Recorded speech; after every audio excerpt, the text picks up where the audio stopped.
Hello दोस्तों, कैसे हैं आप सभी लोगों का स्वागत है आपके अपने इस यूट्यूब चैनल जीएस मिनट में। जैसा कि आज के इस सेशन में हम लोग जो आपके बिहार पुलिस मध्य निषेध के लिए वैकेंसी 689 सीटों पर निकली हुई है, इन 689 सीट में हम लोग अपना एक एक सीट पक्का करने के लिए आज के इस सेशन में जीके और जीएस के यानी कि जीके और जीएस के कंप्लीट 50 प्रश्नों को सही उत्तर सहित कवर करेंगे, जो आपके बिहार पुलिस मध्य निषेध एग्जाम की दृष्टि से काफ़ी ज़्यादा इस प्रैक्टिस सेट के क्वेश्चन रहने वाले हैं। तो अगर आप सभी भी चाहते हैं कि इस बार एक रिजल्ट बिहार पुलिस मध्य निषेध में आप लोग पक्का कर लें, तो आप सभी अपना थोड़ा सा कीमती वक्त निकाल करके प्रैक्टिस सेट को सॉल्व कीजिए। इससे आपके तैयारी का अंदाजा लग जाएगा, ठीक है ना। तो चलिए ज़्यादा देर न करते हुए हम लोग अपने पहले प्रश्न पे आते हैं, और पहला प्रश्न आप सभी से क्या पूछा जा रहा है आप सभी आंसर कीजिए कमेंट में, ठीक है ना। अगर चैनल पर नए हैं तो चैनल को सब्सक्राइब करके बगल वाले बेल आइकन को दबा दीजिए, ताकि कोई भी प्रैक्टिस सेट आपसे छूटे नहीं, ठीक है ना। आज के सेशन का आपका पहला प्रश्न है, भारत में नागरिकता की निम्नलिखित विशेषताओं में से कौन सी सही है। देखिए, अगर नागरिकता का बात किया जाए तो भारत में एकल नागरिकता का प्रावधान है, जिसे हम लोग यानी कि ब्रिटेन के संविधान से ग्रहण किए हुए हैं, ठीक है ना। अगर बात किया जाए कि आपके संविधान में यानी कि जो नागरिकता है वह भाग 2 के अंतर्गत आता है, ठीक है ना। अगर आपसे अनुच्छेद पूछ लिया जाए तो अनुच्छेद 5 से लेकर के आप सभी 11 तक याद रखिएगा। तो देखिए, अगर नहीं पूछा गया है इस प्रश्न में कि कौन सी विशेषता सही नहीं है, तो देखिए ऑप्शन नंबर ए, राज्य तथा राष्ट्र की दोहरी नागरिकता। देखिए, भारत में दोहरी नागरिकता का प्रावधान नहीं है, एकल नागरिकता है, ठीक है ना। तो इसलिए इस प्रश्न का सही जवाब आपका ऑप्शन नंबर ए हो जाएगा, ध्यान रखिएगा। चलिए अगला प्रश्न आप सभी के लिए 2 नंबर, भारतीय नागरिकता नहीं प्राप्त की जा सकती है। देखिए, आप सभी लोगों को पता है कि नागरिकता अधिनियम 1955 के तहत यानी कि 1955 के तहत यानी कि नागरिकता प्राप्त करने के लिए 5 तरीके दिए गए थे, ठीक है ना, और त्यागने के लिए कुल 3। बात समझ में आई ना। तो देखिए, अगर बात किया जाए कि कौन सा यानी कि नहीं किससे नहीं प्राप्त की जा सकती है, तो देखिए इस प्रश्न के लिए आपका सही जवाब ऑप्शन नंबर डी, यानी कि भारतीय बैंक में धन जमा करके नागरिकता प्राप्त नहीं किया जाता है, बल्कि जन्म के आधार पर कर लिया जाएगा, देशीकरण के द्वारा कर दे दिया जाएगा, किसी भूभाग के सम्मिलन के द्वारा भी नागरिक मतलब भारत के नागरिक बन सकते हैं, ठीक है ना। इसके अलावा रजिस्ट्रेशन के द्वारा भी, और वंश के आधार पर यानी कि वंशज के आधार पर भी भारत में आपको नागरिकता दे दी जाएगी, ध्यान रखिएगा। चलिए अगला प्रश्न आप सभी के लिए 3 नंबर, कीड़ों के अध्ययन को क्या कहते हैं, यानी कि कीटों के अध्ययन को क्या कहते हैं, तो ऑप्शन नंबर डी, एंटोमोलॉजी कहते हैं, ध्यान रखिएगा। चलिए अगला प्रश्न आप सभी के लिए 4 नंबर है, पौधे का हरा रंग डैश की उपस्थिति के कारण होता है। पौधे का हरा रंग किसकी उपस्थिति के कारण होता है, तो आप सभी ध्यान रखिएगा, ऑप्शन नंबर ए, क्लोरोफिल। और इसी क्लोरोफिल में आपसे पूछा जाता है कौन सा धातु पाया जाता है, तो मैग्नीशियम धातु आप सभी साथ साथ याद रखिएगा। 5 नंबर प्रश्न है आपका, एक पादप कोशिका में राइबोसोम इस जगह होता है, मतलब किस जगह होता है आप सभी को बताना है। तो 5 के लिए आपका सही जवाब आपका ऑप्शन नंबर बी, प्रोटीन संश्लेषण, ठीक है ना, ध्यान रखिएगा। चलिए अगला प्रश्न आप सभी के लिए 6 नंबर, निम्नलिखित में से क्या पर्णहरित में विद्यमान नहीं होता है। पर्णहरित में क्या विद्यमान नहीं होता है, तो ऑप्शन नंबर सी, पोटेशियम, आप सभी ध्यान रखिएगा। अगला प्रश्न 7 नंबर है, मनुष्य किस वंश से संबंधित है। मनुष्य किस वंश से संबंधित है, तो ऑप्शन नंबर यानी कि बी, होमो, ठीक है ना, ध्यान रखिएगा, होमोसेपियंस मनुष्य का वैज्ञानिक नाम। 8 नंबर प्रश्न है, कौन सा विटामिन हमारे शरीर में तीव्र दर से बनता है। कौन सा विटामिन हमारे शरीर में तीव्र यानी कि दर से बनता है, तो option number D, vitamin D, जो सूर्य की प्रकाश की उपस्थिति में बनता है। अगला प्रश्न आप सभी का 9 नंबर, जब एक अर्थव्यवस्था स्फीति यानी कि अर्थव्यवस्था स्फीति दबावों से गुजर रही हो तो निम्नलिखित उपायों में से कौन सा अपनाया जाने चाहिए, मतलब बहुत बार इस मतलब लैंग्वेज को दर्शाया गया है यहाँ पर, तो आप सभी देख लीजिए, ठीक है ना, ठीक है ना। और इसके बाद आप सभी आंसर चुनिएगा। तो देखिए इस प्रश्न के लिए जो कथन आपका ये है, प्रत्यक्ष करों को बढ़ाकर, यह बात बिल्कुल सही है, ठीक है ना। अगर बताइए दूसरा कंडीशन को देखा जाए यानी कि कथन को, तो ब्याज दर घटा देना चाहिए, नहीं, यह कथन बिल्कुल गलत है। तीसरा है सार्वजनिक व्यय बढ़ा देना चाहिए, यह भी कथन गलत है। इसलिए इस प्रश्न का सही आंसर ऑप्शन नंबर ए हो जाएगा, ध्यान रखिएगा।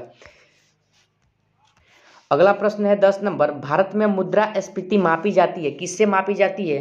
तो ऑप्शन नंबर ए, थोक मूल्य सूचकांक के द्वारा मापी जाती है, ध्यान रखिएगा।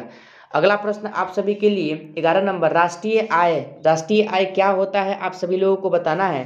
तो ऑप्शन नंबर सी, बाजार मूल्य पर निवल देशीय उत्पाद को कहा जाता है, ध्यान रखिएगा। चलिए अगला प्रश्न आप सभी का 12 नंबर, मानव निर्धनता सूचक किस वर्ष की मानव विकास रिपोर्ट में प्रस्तुत किया गया था? किस वर्ष किया गया था? तो ऑप्शन नंबर डी यानी कि 1997, आप सभी ध्यान रखिएगा। चलिए अगला प्रश्न कथन वाला है, पहले देख लीजिए प्रश्न को आप सभी। 13 नंबर प्रश्न का निम्नलिखित में से कौन सा कथन सही है? कौन सा कथन सही है देख लीजिए, हम दिखा देते हैं पूरा ऑप्शन को, आप सभी देख लीजिए। ऑप्शन नहीं, क्वेश्चन क्या है, थोड़ा सा लेंथी है, इसको देख लीजिए। चलिए छोटा कर देते हैं थोड़ा सा, देख लीजिए। आपका इस प्रश्न के लिए सही जवाब ऑप्शन नंबर डी हो जाएगा। आर्थिक लगान वह राशि होती है जिसे वांछनीय श्रम में प्रवेश करने के, देख लीजिए, करने के लिए अवश्य अदा की जाना चाहिए। यही ऑप्शन नंबर डी सही होगा आपका, ठीक है ना। चलिए अगला प्रश्न आप सभी का है 14 नंबर, म्यूचुअल फंड और शेयर बाजार के लिए मूलभूत विनियामक प्राधिकार किसे प्राप्त है? किसे प्राप्त है आप सभी को बताना है। ऑप्शन नंबर ए, भारतीय प्रतिभूति एवं विनिमय बोर्ड को प्राप्त है, ध्यान रखिएगा। चलिए अगला प्रश्न आप सभी का 15 नंबर, पृथ्वी की पपड़ी से सबसे पुरानी ज्वालामुखी विस्फोट में बाहर आ जाती है और कठोर चट्टानों का रूप ले लेता है, जिन्हें डैश कहा जाता है। तो इसके लिए आपका सही जवाब ऑप्शन नंबर ए, अग्नेय कहा जाता है, ध्यान रखिएगा। चलिए अगला प्रश्न आपका 16 नंबर, ग्रीनविच मीन टाइम से भारतीय मानक समय कितना आगे है? तो 5.5 घंटा, ऑप्शन नंबर डी 5 घंटा 30 मिनट, आप सभी ध्यान रखिएगा। अगला प्रश्न है आपका 17 नंबर, मरुस्थलीय क्षेत्रों में वायु अपर्दन होता है क्योंकि मिट्टी को पकड़े रहने के लिए कोई पेड़ पौधे नहीं होते हैं। शुष्क भूमि में यह होने का कारण आप सभी लोगों को बताना है। तो 17 के लिए आपका सही जवाब ऑप्शन नंबर ए, अति चराई हो जाएगा, ध्यान रखिएगा। अगला प्रश्न 18 नंबर है, भारत के किस राज्य का सबसे लंबा समुद्री किनारा है? तो ऑप्शन नंबर डी, गुजरात राज्य, आप सभी ध्यान रखिएगा, ठीक है ना। कितना है? तो 1214 किलोमीटर, आप सभी ध्यान रखिएगा। और 2 नंबर पर आता है आपका आंध्र प्रदेश, ध्यान रखिएगा। 19 नंबर प्रश्न है, भारतीय प्रायद्वीप की सबसे ऊंची चोटी कौन सी है? तो ऑप्शन नंबर बी, अनाईमुड़ी है, ध्यान रखिएगा। चलिए अगला प्रश्न है आप सभी लोगों का 20 नंबर, निम्नलिखित में से किस एक संस्कृति ने अपने मृत भांडों को सर्वप्रथम चित्रित किया? किसने किया? तो ऑप्शन नंबर डी, लौह युग ने किया था, ध्यान रखिएगा। अगला प्रश्न आप सभी के लिए 21 नंबर, महात्मा बुद्ध का महापरिनिर्वाण किसके गणतंत्र में हुआ था? किसके मतलब राज्य में हुआ था, आप सभी को बताना है। तो ऑप्शन नंबर ए, मलबो के, किसको? मलबो के राज्य में हुआ था, ध्यान रखिएगा। अगला प्रश्न है 22 नंबर, महापरिनिर्वाण मंदिर अवस्थित है, कहाँ अवस्थित है आप सभी को बताना है। तो कुशीनगर उत्तर प्रदेश में पड़ता है, ध्यान रखिएगा। 23 नंबर प्रश्न है, मोहम्मद गौरी किस वर्ष पृथ्वीराज तृतीय से पराजित हुआ था? पृथ्वीराज तृतीय से पराजित हुआ था, तो ऑप्शन नंबर यानी कि बी, 1191, जिसे तराइन का प्रथम युद्ध के नाम से जाना जाता है, ध्यान रखिएगा। 24 नंबर प्रश्न है, जैन साधु जो अकबर के दरबार में कुछ वर्ष रहा और जिसे जद गुरु की उपाधि से सम्मानित किया गया, वह कौन था, आप सभी को बताना है। तो 24 के लिए आपका सही जवाब आपका ऑप्शन नंबर बी, हरि विजय सूरी हो जाएगा, ध्यान रखिएगा। अगला प्रश्न आपका 25 नंबर, बीबी का मकबरा का निर्माता था, किसने करवाया था? तो ऑप्शन नंबर डी, औरंगजेब ने करवाया था, ध्यान रखिएगा। चलिए अगला प्रश्न 26 नंबर, कौन सा देश दक्षिण एशियाई मुक्त व्यापार क्षेत्र का हिस्सा नहीं है? तो इसके लिए आपका ऑप्शन नंबर ए, चीन हो जाएगा, ध्यान रखिएगा। अगला प्रश्न है आपका 27 नंबर, 1916 में महात्मा गांधी ने दमनकारी बगान व्यवस्था के खिलाफ किसान आंदोलन को संघर्ष के लिए प्रेरित करने के लिए डैश का दौरा किया? किसका दौरा किया, आप सभी को बताना है। तो 27 के लिए सही जवाब आपका ऑप्शन नंबर यानी कि सी, चंपारण। कब हुआ था? तो 1917 में हुआ था, ध्यान रखिएगा। बिहार में पड़ता है चंपारण। 28 नंबर प्रश्न है, पश्चिम बंगाल में कुल डैश संसदीय सीट है, यानी कि लोकसभा का निर्वाचन क्षेत्र कितना है, आप सभी को बताना है। तो देखिए 28 के लिए आपका सही जवाब आपका ऑप्शन नंबर यानी कि क्या हो जाएगा, जल्दी से आप सभी बताइए। तो इसके लिए आपका सही जवाब ऑप्शन नंबर यानी कि ए हो जाएगा 42। ठीक है ना। अगला प्रश्न है आप सभी का 29 नंबर, निम्नलिखित में से ग्रैमी पुरस्कार 2022 वर्ष का एल्बम ऑफ द ईयर विजेता कौन था? कौन था आप सभी को बताना है, करंट से क्वेश्चन है। तो ऑप्शन नंबर सी जॉन बेस्टिस्ट द्वारा BR। ठीक है ना, ध्यान रखिएगा। चलिए अगला प्रश्न है आप सभी लोगों का 30 नंबर, हुमायूं का मकबरा कहाँ स्थित है? तो हुमायूं का मकबरा आपका नई दिल्ली में स्थित है, ध्यान रखिएगा। अगला प्रश्न है 31 नंबर, बेंटिंग और जुआ भारत के संविधान की 7वीं अनुसूची में दी गई डैश सूची में सूचीबद्ध है? किस सूची में है आप सभी को बताना है। तो देख लीजिए 31 का सही जवाब आपका राज्य सूची हो जाएगा, ध्यान रखिएगा। ठीक है ना। चलिए अगला प्रश्न है आप सभी लोगों का 32 नंबर, पोटेशियम की खोज किसने की थी? पोटेशियम की खोज किसने किया था? तो इसके लिए आपका सही जवाब आपका ऑप्शन नंबर यानी कि हम्फ्री डेवी ने किया था, ध्यान रखिएगा। अगला प्रश्न है आपका 33 नंबर, अल्पाइन सीमांत लागत वक्र डैश आकार के होते हैं? किस आकार का होता है आप सभी को बताना है। तो देखिए आपका 32 के बाद क्या है 33 नंबर प्रश्न का आपका सही जवाब जो हो जाएगा आपका ऑप्शन नंबर यानी कि ए हो जाएगा, यू आकार, आप सभी ध्यान रखिएगा। चलिए अगला प्रश्न है आप सभी लोगों के लिए 34 नंबर, निम्नलिखित में से कौन सा प्रमुख अजैव कारक नहीं है? अजैव कारक कौन सा नहीं है आप सभी को बताना है। तो ऑप्शन नंबर डी वायु हो जाएगा, ध्यान रखिएगा। ठीक है ना। चलिए अगला प्रश्न आपका 35 नंबर, गले की प्रक्रिया को डैश भी कहा जाता है? क्या कहा, यानी कि गलने की प्रक्रिया को क्या कहा जाता है आप सभी लोगों को बताना है। तो ऑप्शन नंबर ए यानी कि संलग्न कहा जाता है, ध्यान रखिएगा। चलिए अगला प्रश्न 36 नंबर, अम्ल और क्षार की अभिक्रिया में लवण के साथ और क्या बनता है? तो लवण के साथ जो आपका बनता है क्या बनता है? ऑप्शन नंबर डी यानी कि पानी बनता है, ध्यान रखिएगा। अगला प्रश्न आपका 37 नंबर, माइक्रोसॉफ्ट एक्सेल में डैश फलन तर्क के रूप में पारित मानों में से सबसे बड़े मान को लौटाती है? तो 37 के लिए आपका सही जवाब ऑप्शन नंबर डी मैक्स हो जाएगा, ध्यान रखिएगा। अगला प्रश्न है आपका 38 नंबर, वाहनों के पार्श्व दर्पणों यानी कि साइड मिरर में किस प्रकार के दर्पण का उपयोग किया जाता है? तो साइड मिरर के लिए हम लोग उत्तल दर्पण का प्रयोग करते हैं, ध्यान रखिएगा। अगला प्रश्न है 39 नंबर, यदि किसी वस्तु का द्रव्यमान 60 किग्रा है तो चंद्रमा पर उसका वजन कितना हो जाएगा? तो देखिए वजन में कोई भी परिवर्तन नहीं, सॉरी कितना हो जाएगा यानी कि न्यूटन में बताना है आप सभी लोगों को। तो देखिए इसके लिए आपका सही जवाब ऑप्शन नंबर यानी कि 60 न्यूटन हो जाएगा। ठीक है ना।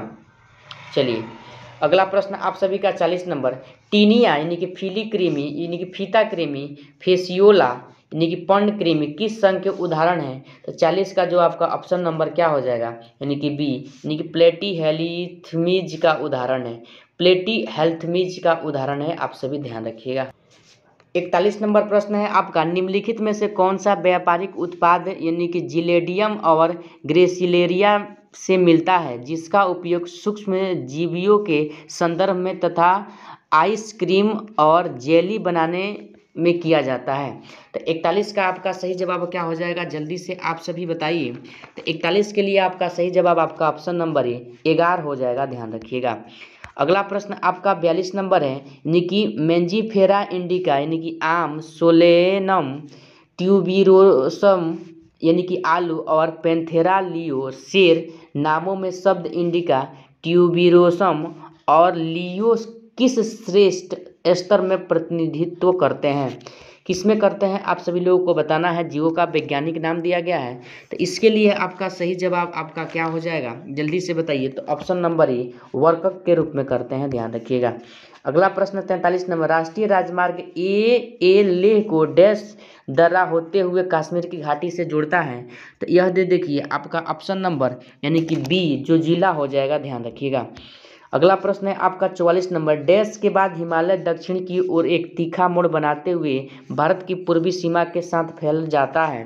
तो 44 के लिए आपका सही जवाब ऑप्शन नंबर बी दिहांग महाकुंड हो जाएगा, दिहांग महाखंड हो जाएगा, ध्यान रखिएगा।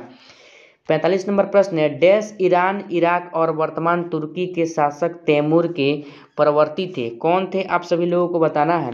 तो 45 के लिए आपका सही जवाब आपका ऑप्शन नंबर सी मुगल हो जाएंगे, ध्यान रखिएगा। 46 नंबर प्रश्न, 1913 में डैश की गिरफ्तारी के कारण पेशावर की सड़कों पर उग्र प्रदर्शन हुए? क्या होगा इसका सही जवाब? तो ऑप्शन नंबर यानी कि ए, अब्दुल गफार खान। ठीक है ना, ध्यान रखिएगा। चलिए अगला प्रश्न है आप सभी लोगों का 47 नंबर। जब कोई निचली अदालत अपने अधिकार क्षेत्र का अतिक्रमण करके किसी मुकदमे की सुनवाई करती है तो उस यानी कि ऊपर की अदालत यानी कि उच्च न्यायालय या सर्वोच्च न्यायालय उसे ऐसा करने से रोकने के लिए डैश जारी करता है। तो देखिए क्या जारी करता है आप सभी लोगों को बताना है। तो 47 के लिए आपका सही जवाब आपका ऑप्शन नंबर सी, प्रतिषेध हो जाएगा। क्योंकि उच्चतम न्यायालय क्या करता है, अनुच्छेद 32 के तहत रिट जारी करता है, जो कितने प्रकार के होते हैं? 5 प्रकार के होते हैं, ध्यान रखिएगा। 48 नंबर प्रश्न है व्यापार संघ भारत के संविधान की 7वीं अनुसूची में दी गई है, डैश सूची में सूचीबद्ध है। किस सूची में आता है आप सभी को बताना है व्यापार। तो देखिए 48 के लिए आपका सही जवाब आपका ऑप्शन नंबर डी, समवर्ती सूची हो जाएगा, ध्यान रखिएगा। अगला प्रश्न है आपका 49 नंबर। एक आगत का डैश प्रति इकाई आगत में परिवर्तन के कारण जो निर्गत में परिवर्तन होता है जब सभी अन्य आगत स्थिर रखे गए हो, क्या कहा जाता है उन्हें? आप सभी लोगों को बताना है। तो 49 के लिए आपका सही जवाब आपका ऑप्शन नंबर ए, सीमांत उत्पाद हो जाएगा, ध्यान रखिएगा। 50 नंबर प्रश्न है डैश विनिमय दर पेशी मुद्रा के रूप में विदेशी मुद्रा की एक इकाई की कीमत है। बताइए इस प्रश्न का सही जवाब। तो 50 के लिए आपका सही जवाब ऑप्शन नंबर बी, सांकेतिक हो जाएगा, ध्यान रखिएगा। अगला प्रश्न आपका 51 नंबर के बाद सारे प्रश्न मैथ के हैं और मैथ के प्रश्न इस वीडियो में कवर करना असंभव है, वीडियो बहुत लॉन्ग हो जाएगा। तो मैं इसका आंसर बता देता हूं, आप सभी कमेंट में HW में जैसे मैं 5 प्रश्न मैथ को देता हूं और उसका आंसर आपसे कमेंट में बोलते हैं देने के लिए, तो आप सभी इसका आंसर कमेंट में दीजिएगा, ठीक है ना। 51 का सही जवाब ऑप्शन नंबर बी, 168 सेंटीमीटर हो जाएगा, ठीक है ना, सॉल्व कर लीजिएगा। उसके बाद 52 का सही आंसर आपका क्या हो जाएगा? तो आप सभी याद रखिए यानी कि सही उत्तर हो जाएगा 80 यानी कि ऑप्शन नंबर बी। 53 जब को आप अगर सॉल्व कीजिएगा तो 53 का आपका सही जवाब हो जाएगा ऑप्शन नंबर सी, 12.9 आएगा तो सही है, नहीं तो आपका आंसर गलत है, ठीक है ना। 54 नंबर प्रश्न का आपका सही जवाब हो जाएगा ऑप्शन नंबर बी, 3360 रुपया, ठीक है ना। 55 नंबर को जब सॉल्व कीजिएगा तो आपका आंसर आएगा ऑप्शन नंबर ए यानी कि 20 आएगा, ध्यान रखिएगा। 56 नंबर प्रश्न को सॉल्व कीजिएगा तो कितना आ जाएगा आपका आंसर? तो ऑप्शन नंबर बी 170 आ जाएगा, ठीक है ना। और आपका 57 नंबर प्रश्न को जब सॉल्व कीजिएगा तो इसका जो आपका आंसर आएगा यानी कि 20 आ जाएगा, ऑप्शन नंबर डी, ठीक है ना। अगला आपका 58 नंबर प्रश्न का जब जो आंसर आएगा वो आपका 12 सेंटीमीटर आएगा। सबका आंसर कमेंट में बताना है। और लास्ट प्रश्न इसको मैथ को सॉल्व कीजिएगा, इसका आंसर जब आपका आएगा 1000 आएगा, ठीक है ना। तो जैसा कि आज के इस सेशन में हम लोग जीके जीएस के 50 अति महत्वपूर्ण प्रश्नों को कवर किए हुए हैं। अगर आपको सेशन अच्छा लगा हो तो सेशन को लाइक कीजिए, चैनल पर नए हैं तो चैनल को सब्सक्राइब कीजिए। अगर किसी प्रश्न को किसी लेकर के कोई भी आपको डाउट है तो उस प्रश्न को नंबरिंग के साथ आप सभी जरूर कमेंट में बताइए। तो चलिए आज के सेशन को हम लोग यहीं पर ख़त्म करते हैं, फिर मिलते हैं अगले सेशन के साथ। तब तक के लिए जय हिंद, जय भारत।